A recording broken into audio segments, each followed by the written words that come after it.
Good evening, everyone. On behalf of the faculty and staff of Princeton Montessori School, I want to welcome you both to our school and to tonight's Common Ground speaker.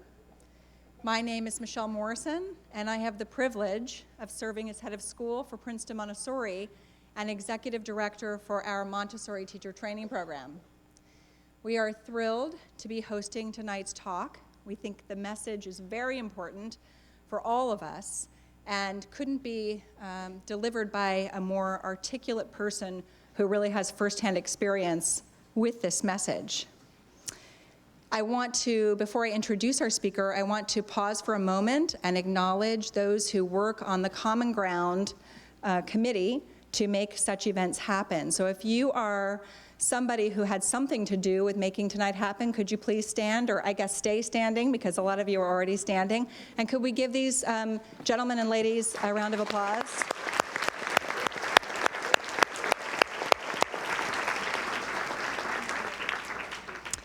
So as I said, the topic of tonight's lecture is one we are so desperately in need of hearing, but not only hearing, actually taking action on. Earlier today, we met as a faculty group, and we met as a head of school group. And one of the things we all talked about was how we can take this message beyond tonight's lecture and beyond the feeling of having it resonate with us in the moment, whether it be as a parent, a teacher, or a school leader, and really taking it back to our communities and having these deep conversations about how we can protect the lives of children so that they can do the good work of becoming who they are, which our speaker will talk to us about tonight. So Julie Lythcott-Haims witnessed firsthand helicopter parenting at the college level, if you can believe it, as she was dean of freshmen at Stanford University. And she became so deeply attached to these students whose stories she heard over and over again that she decided to take a risk, leave her good work, and begin writing a book that would help to share this message. Her subsequent TED Talks and her book are both getting a lot of attention, rightfully so, and she is doing the good work of going around the country and bringing this message in person, but also bringing it in a way that is authentic, personal. She's a storyteller. You're going to really enjoy the way she engages the audience, no matter how big it is. And my hope is that at the end of her session with us, we all will make a commitment to go forward in our own lives and try to protect children through the means of checking ourselves so that we aren't overparenting. And if you're an educator who was here today, would you raise your hand? I think many of them probably did the day session and not the evening. I think all of you who raised your hand would agree with me that today's session, we really got to know each other a little bit and know what the challenges are. We are trying to partner with our parents to shepherd these children through their childhood so that they enter adulthood capable, competent, and really giving back. And sometimes it's hard as educators because parents care so deeply, but sometimes they can overdo for the children in our care. And I think we all have to unite together to not judgmentally, but in a very caring way, help to shepherd parents out of that space and into something that's really going to help their children to have those experiences that are going to lead them to the adulthood we all really want them to have. So without further ado, I turn it over in the capable hands of Julie Lythcott-Haims. Thank you, everybody. Thank you, Michelle. Thank you, Michelle, for having me to your amazing, amazing Princeton Montessori School. It is an honor to get to be here in the Princeton community. I'm grateful to the Princeton Common Ground organization for inviting me to be here. We have a similar organization in the Palo Alto area, which similarly brings together a consortium of schools to really bring in speakers and try to ensure that we're having the right kinds of conversations in our community. So welcome to this seminar on how to bribe someone to get your kid into college. That is not the seminar that we're giving tonight. It is not the subject of my talk. That talk might be happening elsewhere nearby in your town or mine, but that's not what we're here to do. We're here to talk about what's really right for kids over the long term and how to stay out of their way, basically. All right. So my second book is a memoir called Real American, on growing up Black and biracial in white spaces and dealing with microaggressions and racism and whatnot. But my first book is on a far more serious subject, parenting, which is supposed to be funny. We've made parenting this thing that we're so obsessed about and we're so worried about and treat it as if it is the most serious of subjects. And what turns out to be most serious about it is that we are just doing too much of it. And so with the empathy that I had as a dean working at a highly selective university, watching young people continue to be overparented, I decided to try to write a book to help others appreciate the harm associated with these kinds of behaviors. I want to be really clear before I dive into it that neither Princeton Common Ground nor Princeton Montessori School or really any of the schools represented invited me to be here. None of them invited me to be here because they feel that any of their parents are guilty of overparenting, okay? Tonight, we're gonna talk about what other people are doing wrong so that you can go out into the community tomorrow and in the weeks to come and help other parents be better parents. How does that sound? Is that good? All right, right on. I was concerned when I was a dean at Stanford about parents doing way too much for their undergraduates. And I watched this behavior develop. I watched it increase year after year. Things like parents wanting to keep track of deadlines, parents wanting to review papers before they were turned in, parents wanting to argue about grades with a faculty member, parents wanting to get involved in run-of-the-mill roommate disputes, parents applying for jobs on their kids' behalf and often not telling them, parents who felt they had to wake their kid up. Most of the stories that I talk about came from my years on the Stanford campus, but I would talk with administrators on campuses all over America at our annual conferences, and we would all share the stories. One funny story I heard out of the University of Miami was parents had installed a webcam in the freshman dorm room. Right? Who'd want to review those tapes? But have no fear, it wasn't for any weird reason. It was simply that they wanted to wake their kid up every morning, right? And some of your mouths are hanging open like, what? And some of you know, you're like, that's gonna be me, right? Because if you're waking up your high schooler, how are you gonna stop when they get to college and you're paying that much more money, right? It's sort of a parenting fail to be waking your college kid up. You're supposed to have taught them that way back in childhood, as it turns out. All right, so I would give a speech on my campus, kind of railing against this encroachment of parents into the agency, into the day-to-day management of life of my students. And I would essentially give a speech at orientation. First day of orientation, students have moved in, it's now dinner time, and we have a dinner for the parents in a gym that only has one exit that leads to the parking lot, while the students are having dinner with their new roommates. And my speech boiled down to three things. Trust your son or daughter. They have what it takes to thrive here. Number two, trust us. We're not trying to get away with doing as little as possible here at Stanford University. Trust your kid, trust us. Now please leave was my third message. And I never actually wagged my finger at parents, but inside I was thinking, come on, folks, this isn't middle school. Go away. And then after 7 years of giving that talk in my community, I realized that I was on track to be one of those parents who wouldn't be able to let go of my 18-year-old, which was very humbling and mortifying. And in the early years of being the author of this book has been out for 4.5 years, I used to try to explain the overparenting problem, why it's a problem, and what we should do differently. But what I've learned is that what people can really appreciate most of all are stories. So I am going to walk you through how I learned firsthand that I was overparenting my own kids. So these are tales of overparenting from the Lythcott-Haims household. And after I tell you my stories, then I'm going to kind of explore what I think we should do about it, and then I'll take your questions. All right. So I've got two kids. I've got Sawyer, who's a 20-year-old son, and Avery, who's an 18-year-old daughter. And I'd had a C-section with Sawyer when when I had Sawyer, it was a C-section, it was 1999. And so I was in the hospital for 5 days. And so they're finally releasing us. And my husband's got infant Sawyer on his shoulder, and they're wheeling me out in the wheelchair. They kind of bring the wheelchair right to the parking lot, right?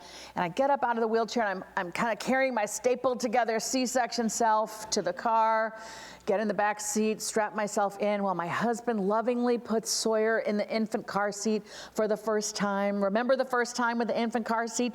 It was 5 straps in 1999. I bet today it's 11 straps. I'm just guessing, but everything has gotten so much better. And so Dan gets Sawyer placed in the infant seat, and he comes around to the front seat and buckles himself in and shuts the door, eases the car out of the hospital parking lot. It was Stanford Hospital.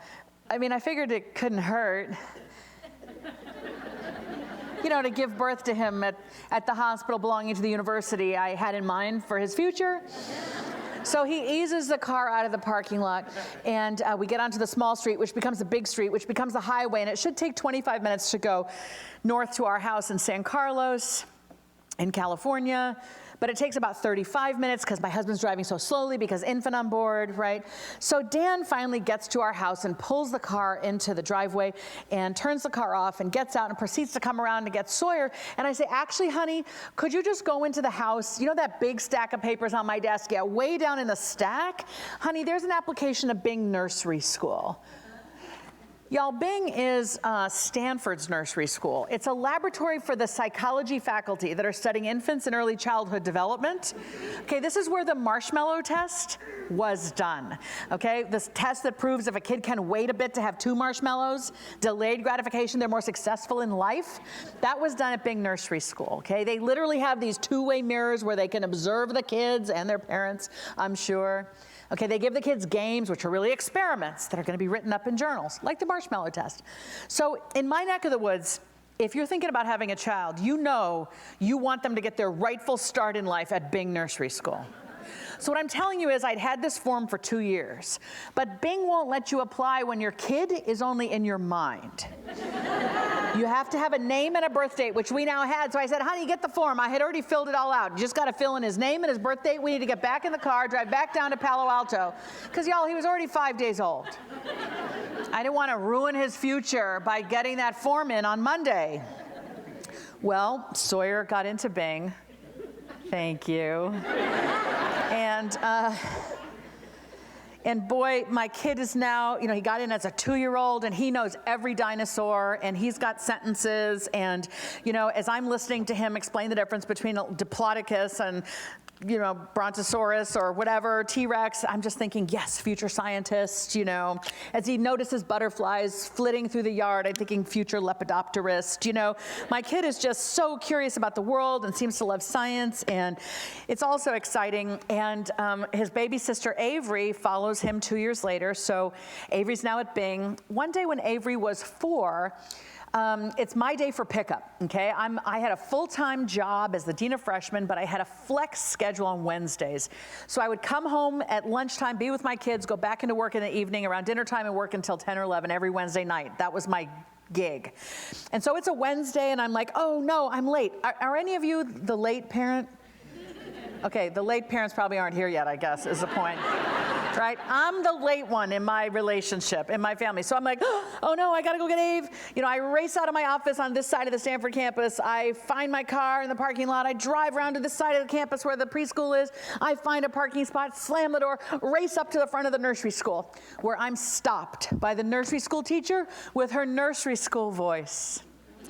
Julie, how are you? And I'm thinking, I'm stressed out of my mind. But I didn't say that. I said, great, how are you? She said, great. Do you have time to look at what Avery did in nursery school today? And I'm thinking, no, I don't have any time. I'm late for her. I'm going to be late for him. If she's 4, he's 6, he's in 1st grade. But I didn't say that. I said, sure. So I walk in behind her to the nursery school classroom. There's my sweet baby girl. I'm not last, thank goodness. I give her a big hug and a kiss, and the teacher is beckoning us to come over to this table in the corner, a round table, where she has assembled Avery's artwork from that day. Okay, 12 small white canvases this big, all watercolors done with Q-tip. 12. It's Wednesday. You know what I'm thinking. If she's this prolific by Friday, we'll be out of wall space in our open floor plan house, okay? But I didn't say that, right? The teacher's trying to explain that she's wanted me to come pay attention to these canvases instead of just stacking them neatly in Avery's bag, because my daughter has some artistic talent. She's telling me, Julie, we've been running this nursery school for 35 years. Frankly, we don't see this kind of artistic maturity in kids this young. Look at how she's used the canvas. Look at how she's used the paint and the borders. And I'm smiling, and I'm nodding, and I'm trying to act like I care. But inside, I was thinking, yeah. But that's just art. That's not going to get her into Stanford. Well, by now, we had bought a house in the Palo Alto Unified School District, said to be some of the very best public schools in the land, okay? And we achieved our Palo Alto Unified dream by selling our California starter house, which was this big, for the same amount of money my mother sold her Massachusetts house for, which was this big, okay? Roughly the same amount of equity from these houses. So she sold hers and moved to California. We sold ours. We went in together, 2 equities together, to buy one truly damaged house in Palo Alto that nobody else wanted, just so we could get our kids to the right public schools. Now, Henry M. Gunn is, of the 2 Palo Alto public schools, the very best. The other one is called Palo Alto High School. They think they're the very best, but I assure you we are. And Gunn would go on to have not 1, but 2 suicide clusters among our teenagers, one in 08-09, one in 2014-2015. None of us had any inclination that childhood was so difficult to lead for our children when we were setting our sights on getting our kids into the right school district. So this would become what the district would be known for, on top of an amazing education, and this is what we wanted for our children. And so here they are, enrolled in the Palo Alto Unified with the right elementary school, the right middle school, and that amazing high school right down the road. And they're now both in elementary school. I'm going to back to school night, cramming my large body into those small 2nd and 3rd grade chairs, and really paying attention to the teacher giving the presentation, to the entire class of parents about the 2nd grade curriculum. I'm trying to make sure I'm paying attention so that we know what we need to do to be successful in the 2nd grade. And Sawyer has gone from chewing on books as a little tiny one to reading books. He went from chewing on board books to carrying a book with him at all times, almost like a security blanket. Likes to read at breakfast, likes to read at lunch. We let him, likes to read at dinner, but we don't let him read at dinner unless we declare it a family reading dinner, okay? So now he's going off to play dates with a book because, in case the play date doesn't work out, he could just sit on the curb and wait for us, reading. Any of you got a kid like that, loves books that much? No one? A few hands? All right, okay, all right. So, all right. The kids start getting assignments, homework, and whatnot. And, we're there making sure the homework gets done. And sometimes we're there with some really good suggestions about a better sentence or a better, way to do the entire project. And, sometimes it's like, oh, we got to stay up all night to do this, science project for our kids. I mean, none of you, but I know people are sometimes doing their kids' homework, All right, so then Sawyer is 10. And Avery's 8, and I'm giving that speech to parents of my students for the 7th year in a row. Remember the speech? Trust your kid, trust us, now please leave. Remember that? So I come home, so it's dinner the next day. I'm finally having dinner with my family after, weeks of preparing for the arrival of these students on our campus. We're having chicken.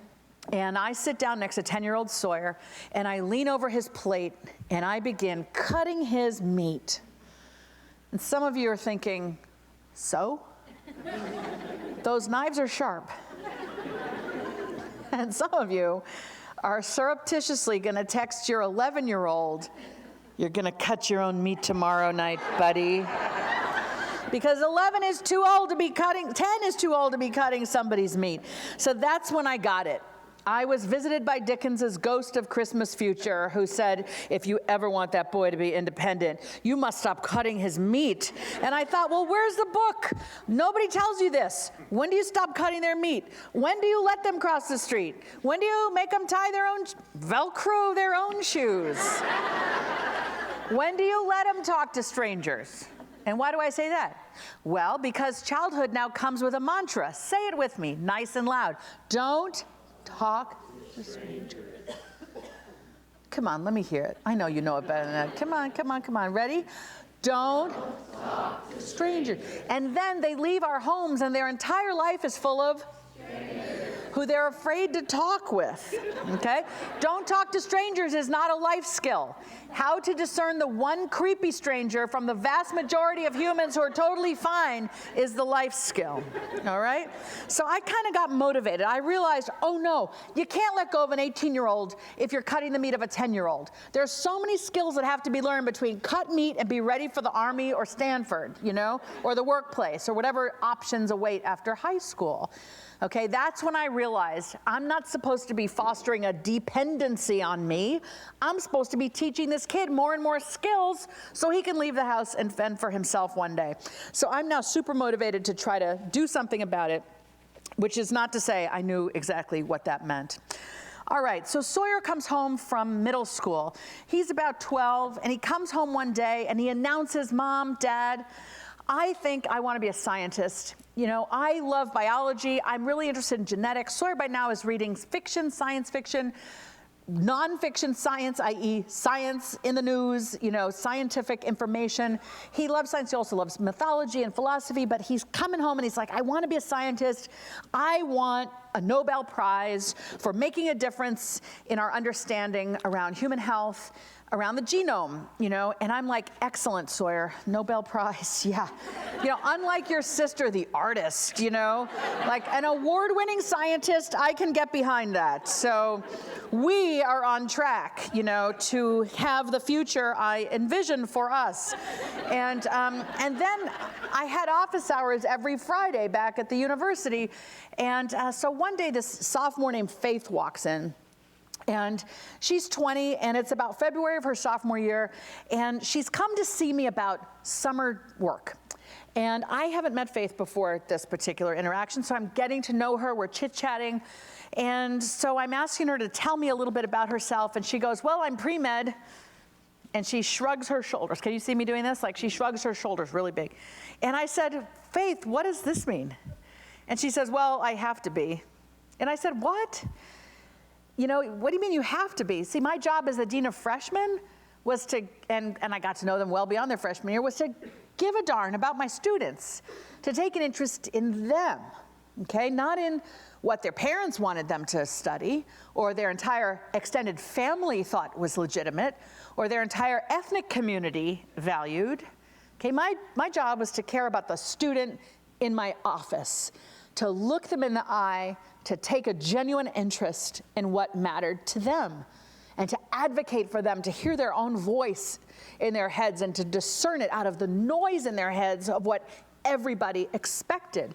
So when Faith said, I'm pre-med, you know, I have to be, I thought, Faith, that's not okay with me. You don't have to be anything in particular. What you've got to do is figure out who are you and what are you good at. In fact, that's what I would often ask students when they said, should I major in econ or public policy? Should I go to, you know, law school, or should I do a master's of public health? Should I do this research over the summer or that internship?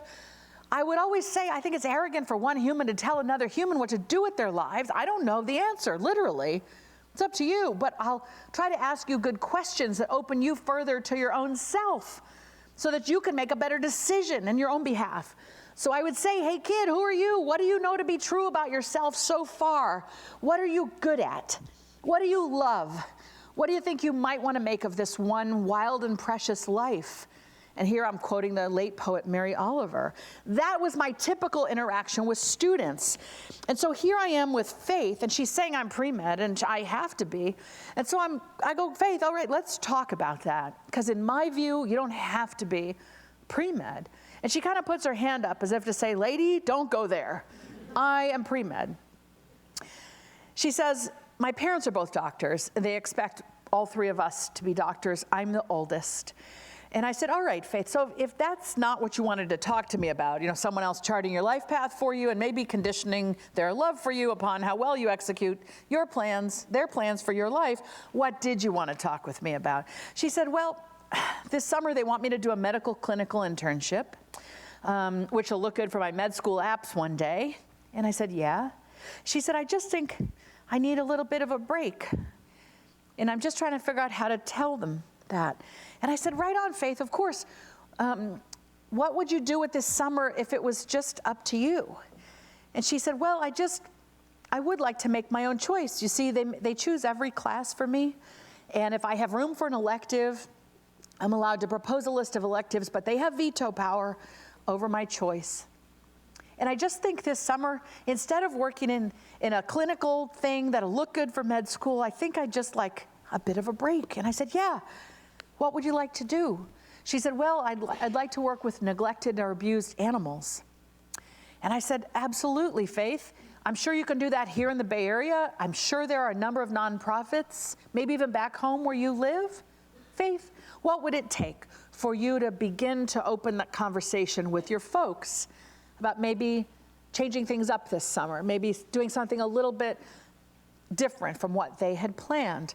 And at this, her eyes filled with tears. And she was this beautiful, put-together young woman, athletic. She was in a suit, and she was sort of the picture of success. And now she's here in my office trying not to cry. She's working so hard not to let her tears fall. So I softened my voice.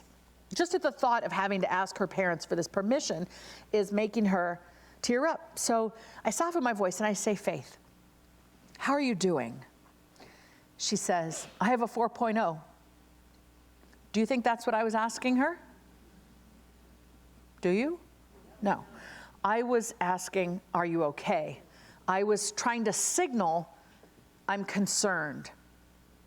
But by this point, as a sophomore at a highly selective university, Faith was pretty sure how she was doing was her GPA. I have a 4.0 equals I'm great. So I put on my Carol Dweck growth mindset hat, and I said, Faith, you must be working incredibly hard. Most people don't have a 4.0 here, let alone in the pre-med curriculum. You should be proud of yourself, and rightly so. And at this, she just shrugged her shoulders again, and she said, I just hope as long as I do as they say, maybe they'll go easier on my younger siblings. Well, that afternoon, I realized I might be looking at a grown-up version of my baby girl. I realized that one day Avery, with the watercolors, would be a freshman or a sophomore on somebody's campus, and she'd be sitting in office hours talking about what to major in, what to do for the summer.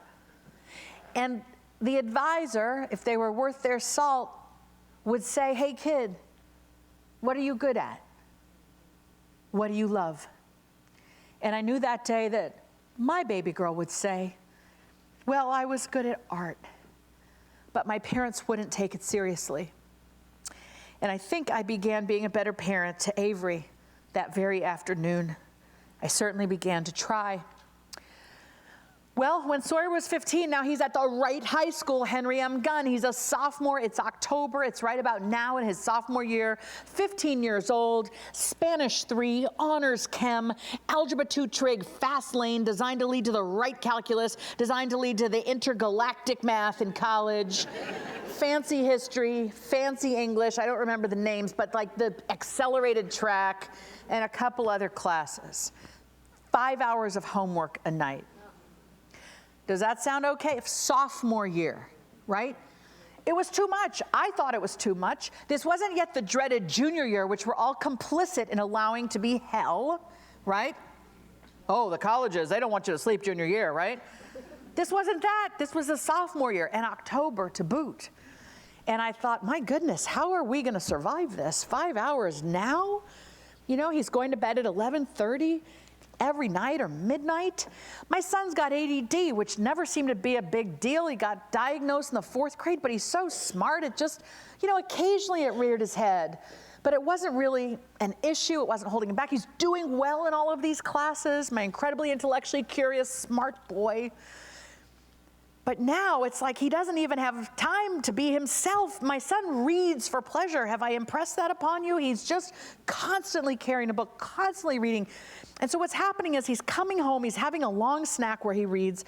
He turns to his homework with one of us there next to him, making sure we redirect his distractedness to the page. Sometimes he's just sort of filing his fingernails, like, Sawyer, come on, bounce on the bounce. You know, like, what do we need to do to, like, get you redirected from your distraction? And then it would be dinner, and it would be a long dinner, and then he'd go back to homework, and then it would be 11:30 or midnight, and my kid would be going to sleep. No sports, no activities. This kid just reads for pleasure, has great friends, is a good boy, firstborn, well-behaving, rule follower. But I'm worried about the volume of homework. So into the first weekend of this, 5 hours a day we go. And he's got more work on Saturday and more work on Sunday just to keep his head above the rising water of work. So my husband, who's great at time management, sits down and tries to teach him a few techniques.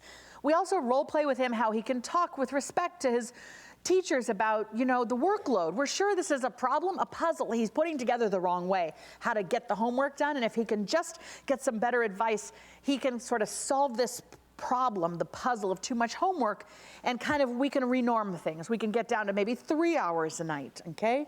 So into the second week this goes. It doesn't let up.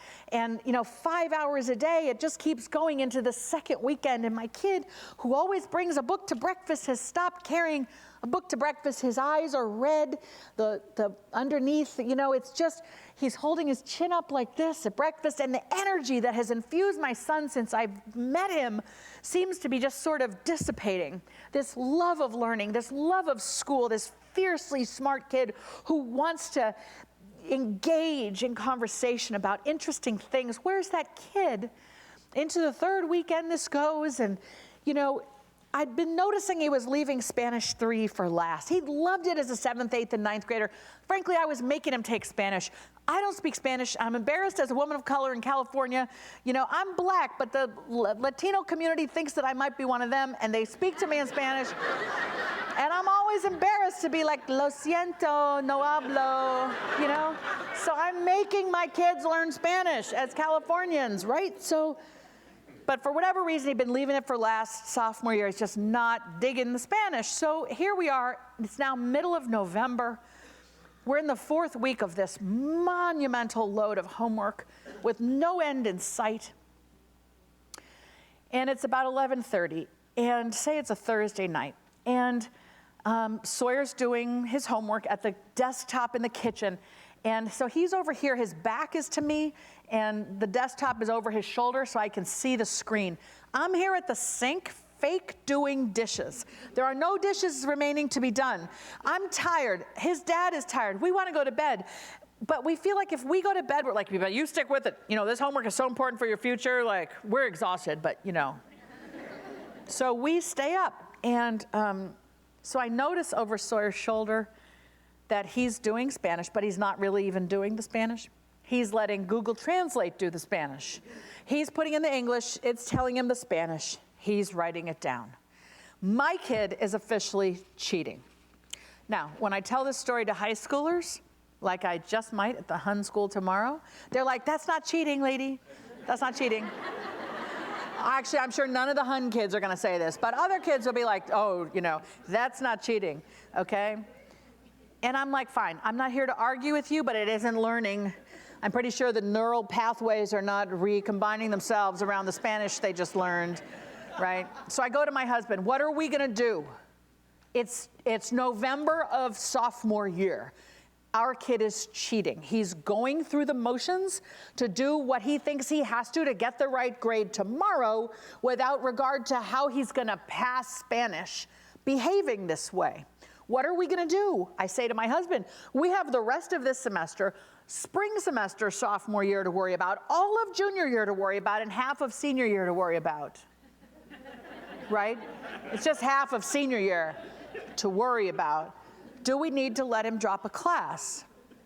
Well, I think you know me well enough by now to know dropping a class was nowhere in my plan for our son, okay? Smart, hardworking, intellectually curious kid like him, the child of someone who went to Stanford, a second person who went to Stanford. Like, I work with other people's kids at Stanford. I gave birth to him there, put him in preschool there. I could already see the essay, right? I drew my first breath on the Stanford campus. It was a beautiful cloudless sky day, right? And so I did not plan on him dropping a class, but my husband and I both were worried about Sawyer. So we decided that we would ask him if he might need to drop a class, and we decided I'd be the one to do the talking. By now, Sawyer had come and found us, squirreled away wherever we were, talking about him. He had given us a kiss goodnight, and he'd gone upstairs to his bedroom. So I go upstairs, his door is shut, I knock on the door. He says, "Come in." I walk into his room, he's already in bed.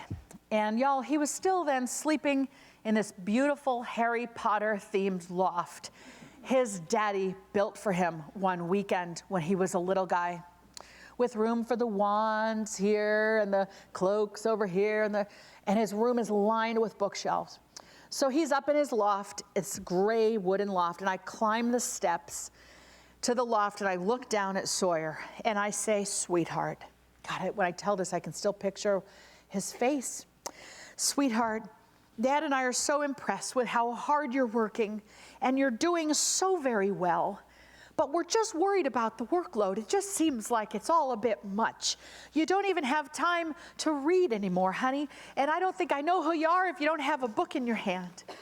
Honey, do you think you might need to drop a class?" And Sawyer looks up into the first eyes he ever knew, mine, and said, "Can I?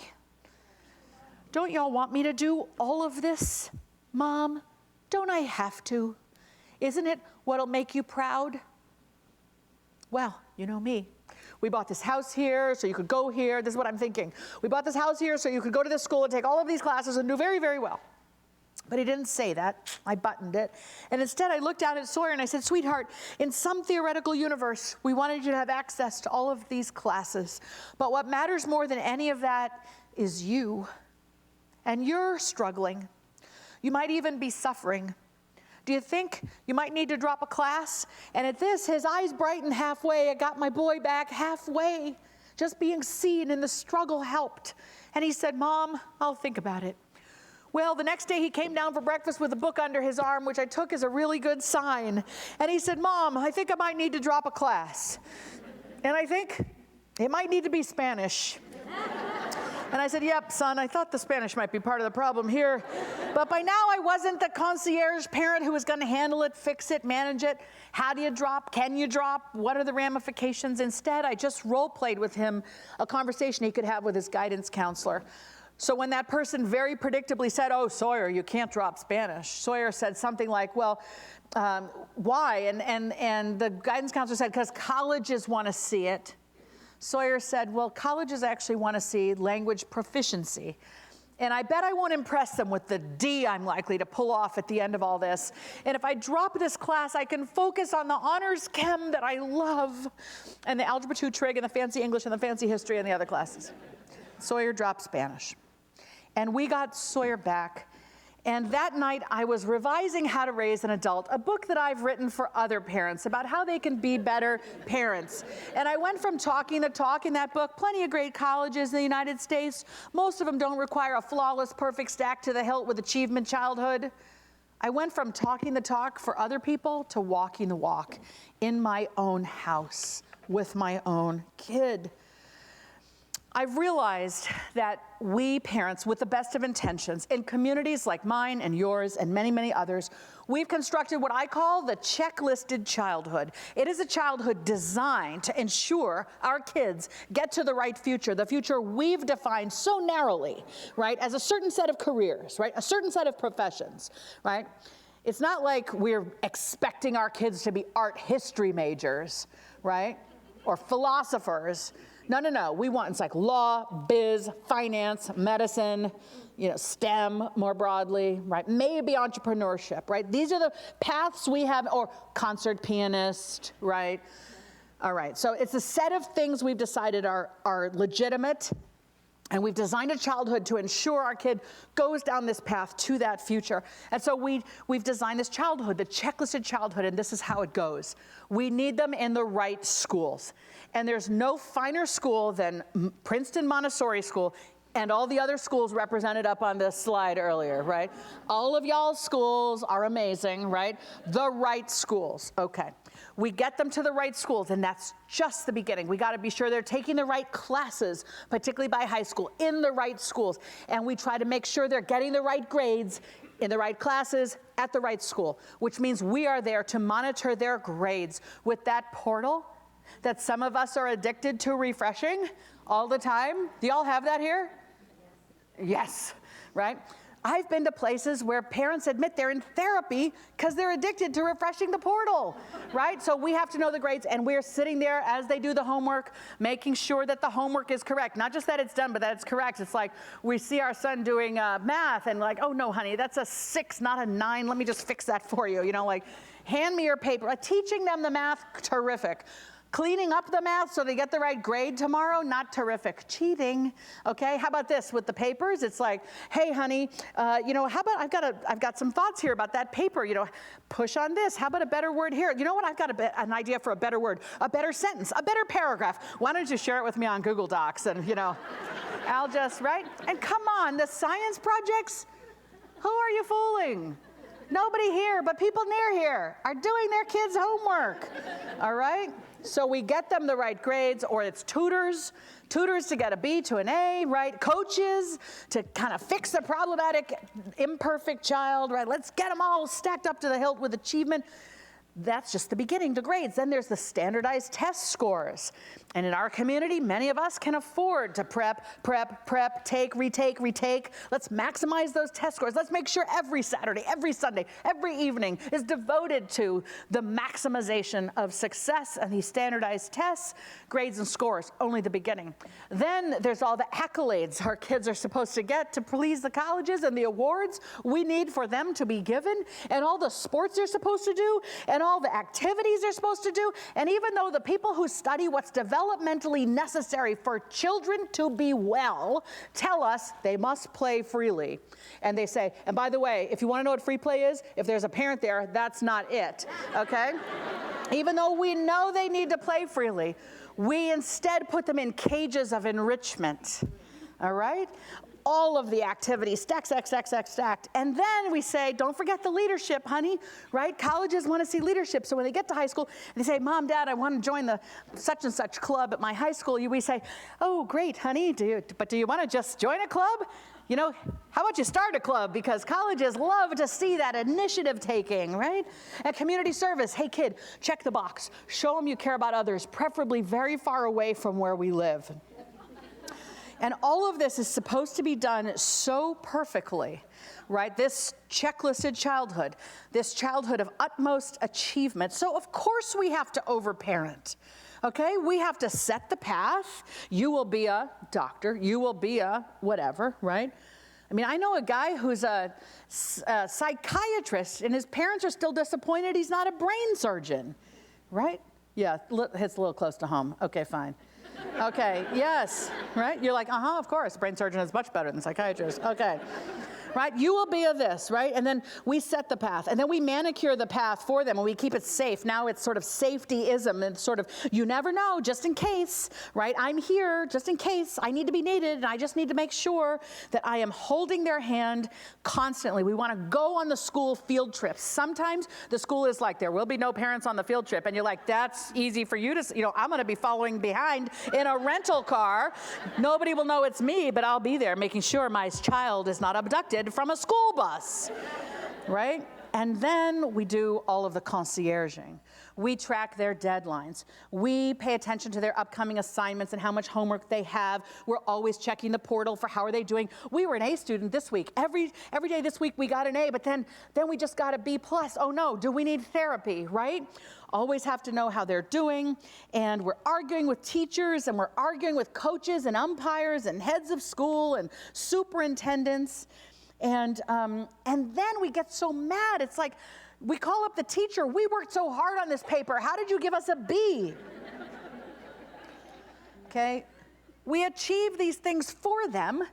You know, like we do a better job in the algebra or on the English paper. Why? Because we've had algebra and we've had 10th grade English. Of course we're better at it because we've already lived that part of our life. Now it's our kids' turn.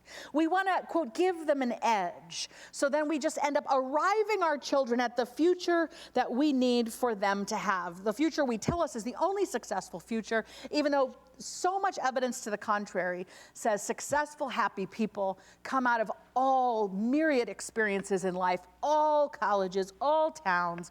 We think it's this narrow set of future options that are the only decent options that await our kids. And we do this motivated by love and motivated by fear, fear of the 21st century, fear of globalization, fear of income inequality. And then there's our needy ego, which is just there constantly asking, was I a good enough parent today? And how do I know it? How can I prove it? For those of us who are moms, we are typically more highly educated than our moms or grandmothers were. We've typically had more workplace opportunity than our mothers or grandmothers did. And if we've chosen to have children as well, whether we're home with them full-time or at work full-time or doing that dance in between, we feel judged.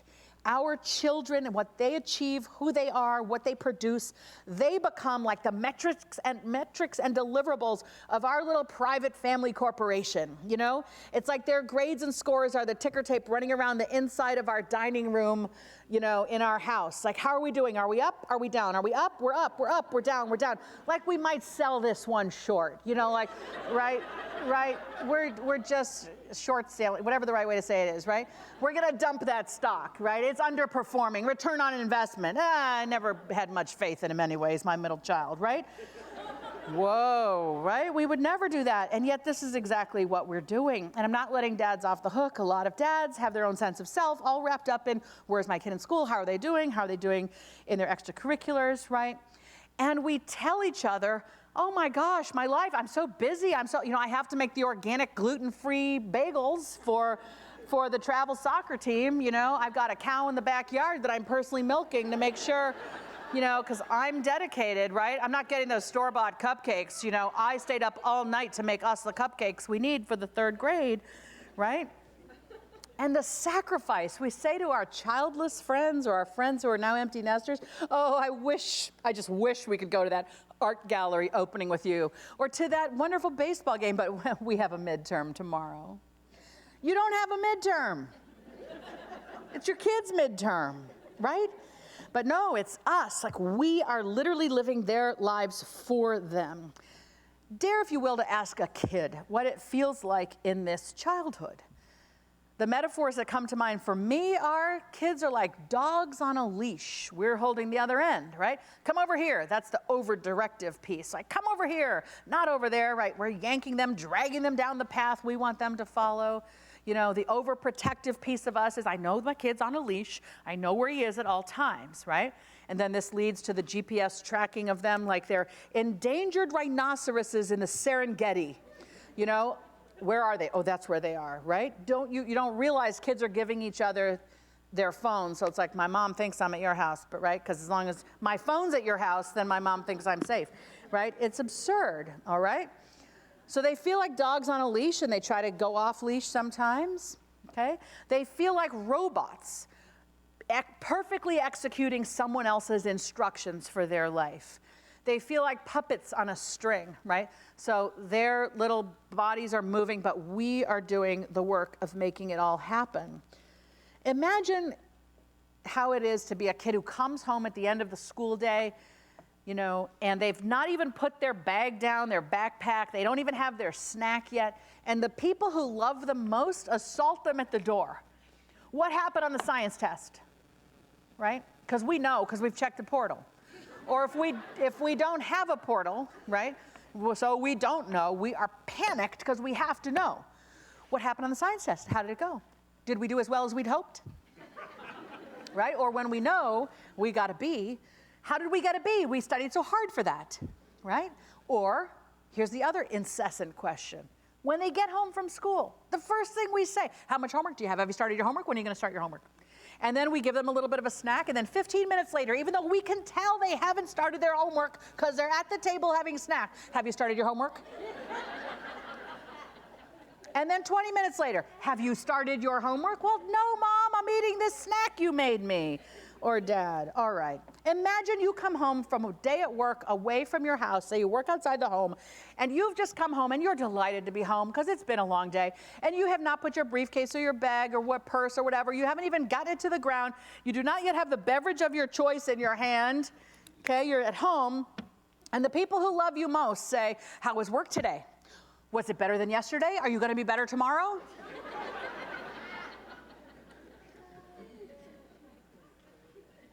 They can start to feel that they matter more to us when their grades are up here, and that they matter less to us, that they're worth less or worthless when their grades are lower than we expect. Here's what is happening. When we participate in these overparenting behaviors, which I break into overprotection, very scared of the world, always have to protect, instead of preparing our kids to be strong and thriving out there. When we engage in fierce direction, which is the tiger type, not limited to any particular ethnicity, I assure you. This is the I know best what leads to success kid, and you better do as I say, and my love for you is conditioned upon how well you execute my plans for your life. Or we behave as the concierge, which is the, how can I make your childhood more pleasant, honey? How can I handle every little thing? Like they're an A-lister celebrity and we're their, handler, okay? When we engage in these behaviors, though we are lovingly intended and are just trying to get them the edge or get them to the right future, we do damage psychologically to our children. There are these twin concepts in psychology, agency and self-efficacy. They're very similar. They're basically the equivalent of Descartes, who said, Descartes' famous saying, I think, therefore I am, the French philosopher René Descartes said, I think, therefore I am. I know I exist because I'm a rational thinking being. This is, self-efficacy and agency are the psychological equivalent of that. I know I exist because when I act, there's an outcome. Okay? Our psyche needs to see that when we do something, there's a result. That's how we know psychologically of our own existence. So when we're overhelped to outcomes by well-meaning parents, the parent ends up interrupting the natural development of self-efficacy, which is a causal thing. We just need to see that the more we act, there's an outcome. That's how we know of our own existence. You dig me? All right? So when we overparent, we interrupt the natural development of self-efficacy, which is correlated with higher rates of anxiety and depression, also with a greater propensity to be medicated for anxiety and or depression, also with higher rates of separation anxiety in young children. And what replaces the agency, that sense of I can act, there will be an outcome. Okay, what replaces that sense is learned helplessness in the child, the sense that no matter what I do, outcomes happen. Okay? This is what we end up doing to them. And rats, who, regardless of how well they ran the maze, they get the goodie anyway, they don't like that. They just sort of wither in the corner, okay? So this is what we're doing to our children, creating this learned helplessness. The point of all this, I know, because I was very much in the thick of it, is to make sure our kid gets into the right college, right? Here's the problem with that concern. We are a nation that does college better than any other nation by a long shot. We have 2,800 four-year schools in America, which is not to say everyone has to go to a four-year school. There are great community colleges. You can go to vocational school. You can go to the military. You can go straight to the workplace. But if a four-year college degree is what you have in mind for your kid and your kid has in mind for themselves, there are 2,800 in America. Okay, not 20, not 200, 2,800. That means the top 5% are 140 schools. And I would bet Avery's and Sawyer's future on this truth. Those 140 schools are magnificent. There's research that shows that it's actually advantageous for a student to go one tier below the so-called best school they got into. Why? Because it's the top students on every college campus who get the attention of faculty. And it's actually faculty attention that is the holy grail of the college experience. There's a Gallup poll of tens of thousands of people that showed, in terms of whether they self-reported to be thriving in life, across numerous measures from finances to happiness to friendship and everything, okay? Whether they turned out to be thriving didn't matter whether they went to one of the top 100 schools or bottom 100 schools, with the huge range in between. What mattered was, were they mentored in school? If they had a faculty mentor who gave a darn about them, one person, that mentor turns out to make all the difference. So it's not about the brand name of the school our kids go to, it's who they are. Can they show up and do their own work and manage themselves through a day? And can they find a faculty person who's interested in them, who takes time to sit down and get to know them, really know them, okay? Where does great teaching happen? Where are faculty motivated and have the time to teach and mentor undergraduates? Small liberal arts colleges, community colleges, but often at the biggest brand name places, some of which have been mentioned from this podium tonight. The faculty are so very busy, and rightfully so, with their research and their scholarship and mentoring graduate students. They do not also have time to teach and mentor undergraduates. There's only so much time in a day, okay? So often the sweetest thing about an undergraduate experience, great teaching and mentoring of undergrads, happens in places we, quote unquote, haven't heard of. It happens at our nation's small liberal arts colleges all the time, and it does happen on a, you can't guarantee it at a university, but on an individual basis you can find individual faculty members who do figure out how to make time for undergraduates on top of everything else they're supposed to do. All right, so we can widen our blinders and be willing to look at more than the 20 schools that are tripping off everybody's tongues here in greater Princeton, New Jersey, right? We all need that bumper sticker for the back of our car, right? You know which one I'm talking about? Princeton? Says Palo Alto, right? I know what bumper sticker I have in mind. You know what bumper sticker? The bumper sticker to impress all the drivers behind you with how amazing you are. I mean, your kid is, right? All right, so if it turns out you want a place, for example, that prepares kids better than any other for the workplace by embedding internships into the undergraduate 4 years, real work in real companies around the globe, where do you go? Northeastern in Boston, okay? Most people haven't heard of maybe here, y'all have heard of Northeastern. So many people around the country have not heard of Northeastern. Best in class at integrating internships with the undergraduate academic experience. If you're looking for that, oh my gosh, you know, my blood is the color of my school, I'm a loyal fan, strong academics and strong athletics, you might think, Duke. Well, guess what? Syracuse also. Easier to get into, incredibly strong undergraduate program. You can do serious research there, and the Orange Men of Syracuse are second to nobody when it comes to that pride in school. Okay? If you're looking for a place where the alumni are so loyal and so proud, you know, by survey after survey after survey, they are the ones saying, you know, I would choose my school again and I would recommend somebody like me go to this school. Princeton is by far the leader in all the Ivies. It shows up on top 20 lists by this measure, and none of the other Ivies do. Princeton does, but you know who else does? Sewanee, University of the South in Tennessee. Anyone heard of Sewanee? Their president used to be at Middlebury in Vermont, is now the president of Sewanee, and they are prouder than proud can be about who they are, the rituals, the academics. It's just a place that is fiercely proud of itself, rivaling Princeton in that regard. If you want a serious intellectual environment and you think it's got to be the Ivy League, guess what? The honors colleges at big public universities around the nation are that sweet spot. All the resources of a big research university, but a small cohort called the honors college that will go through the freshman year and the sophomore year, et cetera, together, small classes, access to the best faculty, and so on. And if you're interested in that great mentoring that comes often only at the small liberal arts colleges, the Colleges That Change Lives list, ctcl.org, Colleges That Change Lives, 40 small schools where the alumni uniformly say, this place changed my life, like Elon in North Carolina and Reed in Portland, Oregon, and Ursinus in Pennsylvania. So this is just evidence that there are so many more schools than any of us realize, and if we do the work and look at better lists, we do not have to steer our kids to the improbability of admission to a place denying 95% of all applicants. Ask yourself why we dare to steer our kids toward those incredibly awful odds. You know, do you routinely expect yourself to beat 95 to 5 odds in your own behalf? But yet we've created that norm, that expectation for our kids. Because we believe U.S. News, which has a stranglehold on us, which profits from our anxiety, okay?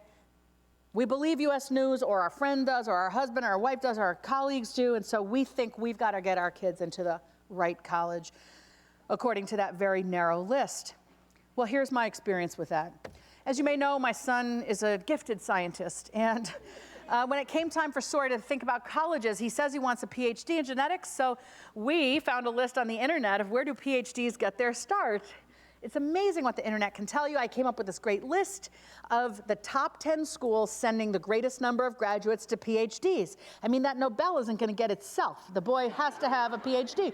So there are 3 big universities on the top 10, okay, sending the greatest number of grads to PhD programs.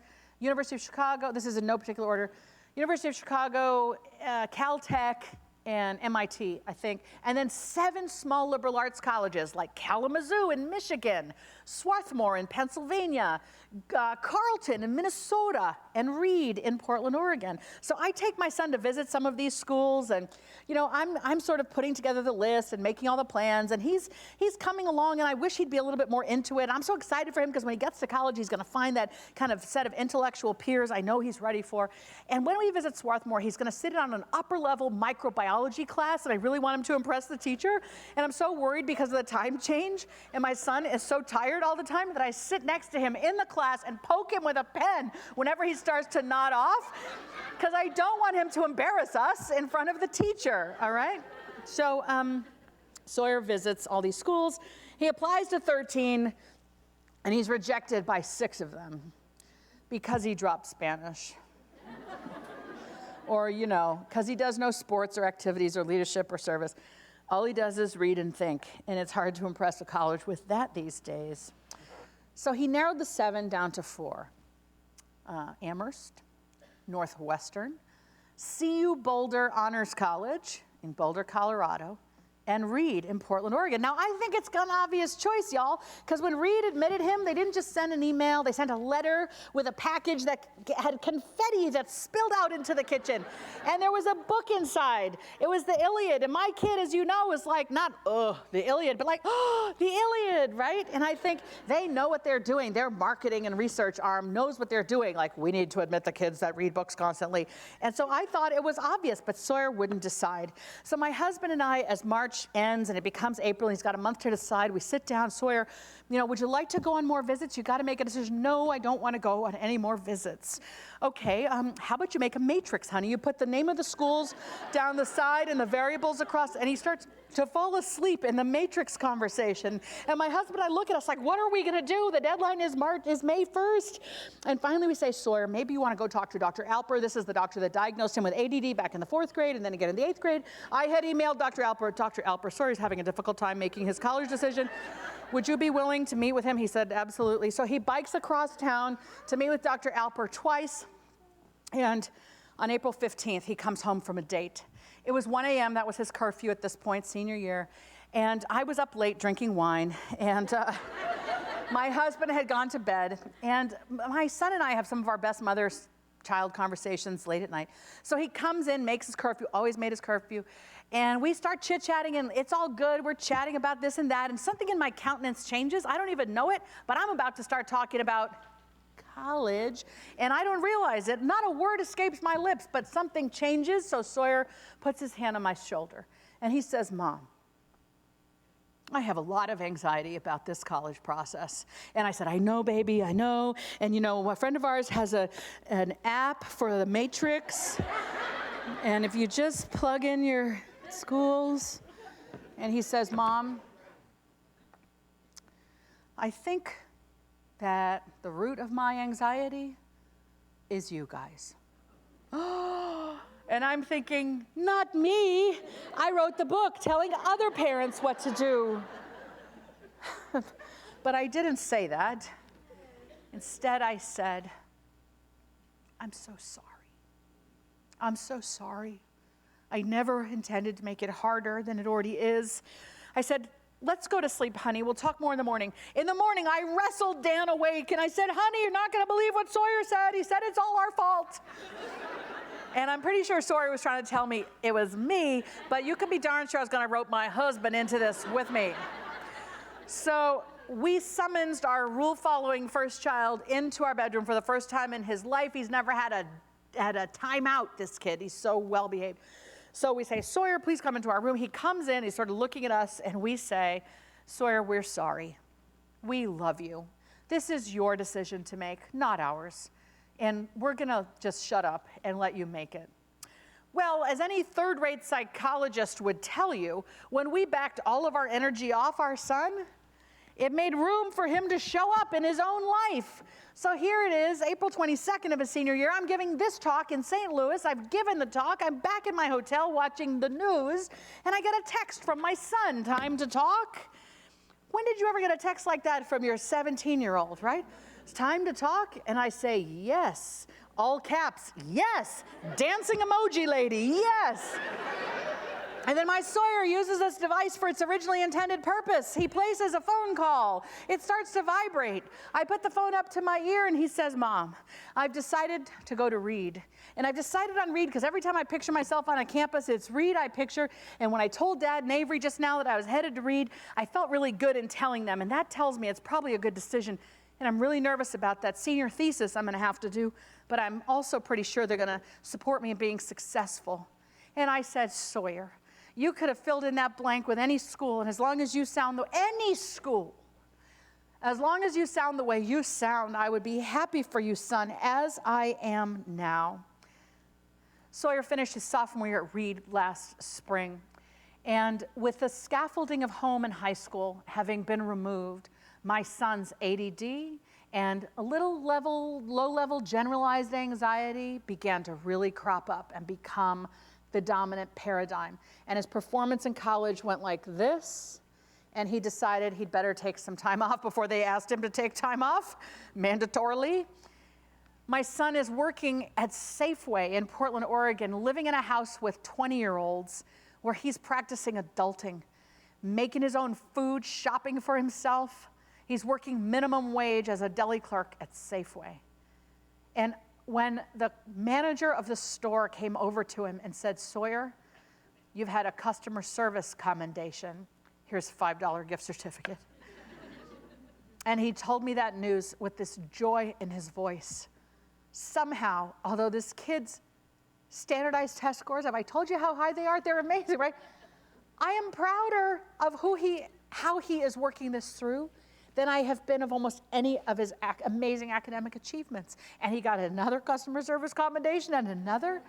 I said, Sawyer, why do you think you're doing so well? He said, I'm a fast learner. I ask questions when I don't know, and I'm really easy to get along with. And this kid is slowly starting to rebuild his confidence, building up some of that agency we unwittingly deprived him of. This kid is starting to make his own way. I have no idea where he's headed. And I've realized it's not about what I have in mind for my kid in terms of his pursuits. It's on him to chart this path, and he finally is. And I am delighted for him and proud of him. There is a metaphor that emerges. The butterfly struggling to get out of the chrysalis. It turns from a caterpillar into some gooey, gross, medium, intermediate phase, and then becomes a butterfly. The scientists in the room are rolling their eyes at how little I know. Okay? When you see a chrysalis starting to bump and move, the butterfly is trying to come out. And this is now a metaphor. The kid is the butterfly trying to emerge from the chrysalis over the course of childhood. We are the loving bystander who sees the struggle, and we think, oh, I can help. Let me just, with my fingers ever so delicately, pull back this papery skin of the chrysalis. I can do that. Look, I can be helpful. And here it is sort of sitting on this fence, this wooden fence, this little chrysalis, and I remove the papery shell, and I've freed the butterfly. Look, butterfly, go. And the butterfly will sit there, and it cannot unfurl its wings, and it will die. And that's because it turns out the butterfly must do the work of struggling to get out of the chrysalis, to pump fluid into its wings so that they can unfurl and catch the wind and fly. This is why we must not overparent. They must do it themselves. If you are ready to join me, Lord knows I am still working at it. If you're ready to join me in loving the kid you've got and helping them become their best version of themselves, I have this advice I call 4, 3, 2, 1, go. You do not need to write it down. It's on my website, and I'll show you a link for that in a second. Okay? These are the 4, 3, 2, 1, 4. A 4-step method for teaching any kid any skill.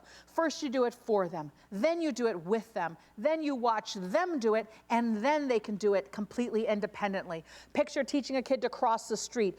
Babe in arms, step 1, you do it for them. All they're doing is being held. You're doing all the work. Step 2, you do it with them. They're old enough to walk and hold your hand, but you decide the time of day, the intersection. You pick a time when you're not busy. If you're busy, you're going to get frustrated and scoop them up and run across the street after you've looked both ways, forgetting that you're trying to teach. But unless you intend to be scooping up your 11-year-old and carrying them across the street, you've got to take an interest in teaching your kid to cross a street. So you pick the intersection and the time when you have time, and you say, hey, buddy, we're going to learn to practice. We're going to practice learning to cross the street. We stand this far from the curb. We look left and right and left for cars. Got to make sure there's not a single car. And only then is it safe to cross. And you do step 2 enough times, you can move to step 3, which is, hey, kid, now it's your turn to do the thinking out loud. I want to hear you look around to see if it's safe. I'm still here just in case. That's step 3. You watch them do it. You let go of their hands. You know they're old enough. They've passed that developmental stage of running out into the street, okay? Don't you go to step 3 until they've passed that stage. Okay, the little one says, okay, I stand here. And you say, no, buddy, pull it back. Okay, daddy. Right, standing too close to the curb. And then your little one goes, okay, I look left and right and you say, slow it down, buddy. Slow it down. Teaching, right? Don't do this when you're busy. And he finally does the right pace, and he looks, and he says, okay, daddy, I'm ready to go. And you say, hold up, buddy. You put your hand there to stop him because you see the garbage truck, and you know that there's often a car hiding behind it. And you tell your kid this, and you say, sure enough, look, there's a car hiding behind the garbage truck. Got to do it again. And you practice step 3 enough that you can get to step 4, which means you could be listening to a speaker at a school on a Monday night, and your kid could be crossing the street without you. Okay? We're supposed to teach them the skills. Remember, summon, if you will, the delight you had when your 1-year-old was learning to walk. And to stand and then walk, right? They pull up and they fall down. And they take a step and they fall down. And you don't go, get up, we're walkers in this family, right? We don't do that. We do what? We clap. We pull out a video camera, phone, like, look, we're going to take a video for grandma. We're delighted at their effort making, right? We could stand behind them and put our hands under their armpits, right? And we could help them walk that way. Imagine that. Don't anybody do this. This would be like the worst helicopter parenting. Like, look, my child can walk. No, they can't. You're standing behind them. Right? That's basically what we're doing when we do their homework. Okay? Like, look, my kid's amazing. Right? Let's see what happens when you pull your hands away. Boom. All right? Summon that same delighted enthusiasm for every skill your kid has to learn, and just watch at how they grow. That's the 4-step method. The 3 things you got to stop doing tomorrow or next Monday, if that feels safer. Stop saying we when you mean your kid. We're on the soccer team. No, you're not. You just run up and down the field 3 times, and you'll know who's on the team and who's not. My daughter, my son, my child, my student, let them have their experiences, and go get some of your own. Okay, stop saying we. Number 2, stop arguing with all the authority figures in their lives. Teachers, principals, heads of school, coaches, umpires, referees, etc. are really quite burdened by our incessant need to question every single thing they do. I'm not saying kowtow to authority. I'm saying teach your child how to advocate for themselves, how to ask questions with respect of authority figures. And number 3, stop the rescuing. Whether it's doing the homework, again, none of you here, but people near here are doing their kids' homework, and the rescuing, bringing forgotten homework to school, bringing forgotten sporting equipment, forgotten instruments, forgotten coat, forgotten lunch. What does that teach the kid? It teaches the kid, somebody will always rescue me, okay? We're going for the solution today, forgetting in the long term, we need a kid that can remember their own stuff. And when the brain experiences that small, discomfort of, I got a 0 today. Oh, I couldn't play in the game this afternoon because I forgot my lacrosse stick. That's how the brain learns to remember it next time, okay? So this is in furtherance of their long-term growth. Stop the rescuing. And when they do have a problem, like they left their backpack at school, or they don't know what the assignment is because they didn't pay attention in class. Instead of solving that for them, email the teacher, drop everything, drive over to school, get the backpack. What you can say in order to empower, it's sort of this dual thing of empathize and empower instead of enable, okay? Empathize, oh, I'm so sorry, honey, that must not feel very good. That must be frustrating, like genuine empathy. And then empower, how do you think you're gonna handle it? And that tells them that it has to be handled, but you're not going to handle it, and you think they can. And you're sending the message, I think you can, is actually what's missing from this overparented childhood, okay? Another way, slightly more crass to say it is, if your kid's 12, that sounds like a problem a 12-year-old could handle, okay? Like whatever your personality is, do it. But all right, that's 4, that's 3. The 2 things that matter most turn out to be chores and love, okay? According to the longest longitudinal study of humans ever conducted, the Harvard Grant Study, which has kicked off thousands of findings over many decades, professional success in life was determined or was predicted by having done chores as a child or having had a part-time job in high school. Anyone like that news? None of you are giving your kids chores? Okay, right? So it's not Kumon, it's a vacuum, okay? All right? Okay? Why? Because chores build a work ethic. Chores teach a kid, roll up your sleeves, be useful, pitch in, ask, how can I use my sweat and my effort to better the whole? That gets them ahead in the workplace. It'll get them ahead in any gathering of humans they ever come across. Chores and love. According to this study, happiness in life equals love, full stop, it says. All right? That's old Telegram terminology. Happiness equals love, full stop. Loving relationships with other humans. That's the key to our happiness. Our kids have to be loved unconditionally at home so that they have some chance of loving themselves, so they can go out in the world and give and receive love, which means we must love them as they are, not to love them because they might be better one day, right? Not to love them if they're in the right soccer team or the right piano recital group, okay? Loving them as they are, which, by the way, we all are desperate for as well. We all want to be loved as we are, not because we have a certain title or a certain car or a certain house or a certain salary, okay? They don't want to be made into the child you wish they would be. They want to be loved as they are, so I can stand here in front of you and say, my daughter, Avery, is an artist. And I'm no longer ashamed of how I felt when she was little, because I'd rather get over the shame and tell the story in the hope that somebody can go home and see your own kid a little bit more clearly. And my son Sawyer wants a Nobel Prize in genetics, and I've realized I can't want it more than he does. This kid has yet to work in a lab other than the labs required by his many science classes. But he keeps working at a summer camp, summer after summer, where the director says, this kid's a natural. He's so good at working with people and solving people problems, and he's kind, and he's, and I'm sort of, the more I tell this story, coming around to the fact that my kid might be a summer camp director. And I think that would make me incredibly proud. Finally, 4, 3, 2, 1, the 1 week cleanse. If you are the type that always has to check the portal, how are we doing in school? How are our grades, right? That plural pronoun, our grades, right? They're not your grades, they're your kids' grades.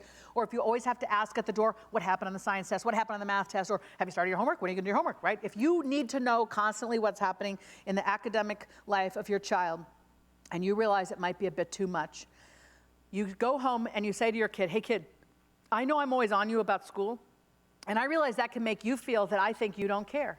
But I know you do care. It's your life. So for 1 week, I'm going to practice buttoning my lip. Okay? I'm not going to ask about school. Now, don't you dare pick a week that's like fall break, winter break. Okay? People tell me there's more laughter in their homes, and it's not because Johnny or Janie's flunking out. It's because parents and kids are talking about things other than just the academic aspects of life. One of the best things you can say to your kid is, tell me what's going on in your life that's good. Just tell me something good. And take a genuine interest in whatever they say. The educator Carl Rogers said, our children want to know, I see you and hear you, no strings attached. Exactly. Sorry. Okay. Thank you, Siri. Exactly. Boy, if we could get an anti-helicopter parenting app, that would be amazing. Okay.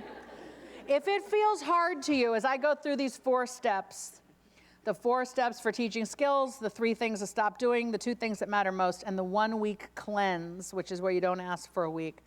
If you feel that these things are hard because you like being on top of all that they do, or you need to know how they're doing at all times so you can feel good about yourself, or you need to impress other parents, right?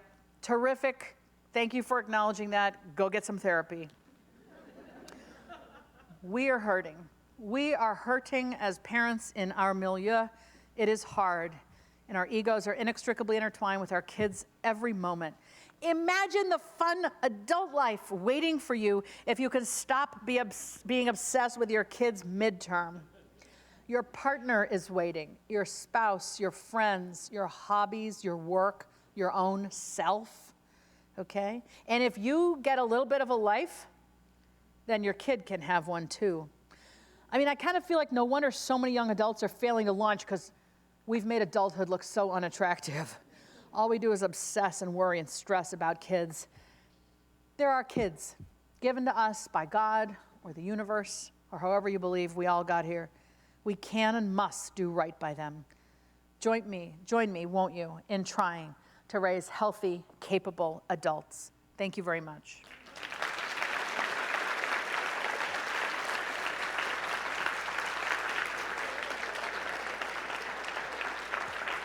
All right. I have some slides. The first slide, thank you, Ginger, is how to stay connected. You can screenshot this. This is my website and my Facebook, Twitter, and Instagram. Please follow me. Please connect. My website, I've got a newsletter that comes out once a month. I promise not to spam you. So you can screenshot that.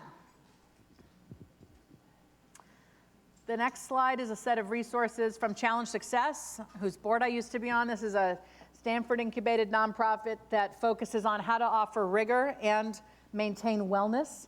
And they have a great white paper on the value of homework. So that first link up in the top left is research on homework and on what matters when choosing a college. And then they have some parenting tips on these other URLs. So Challenge Success is a great nonprofit. The next one is Common Sense Media, whose board I am on.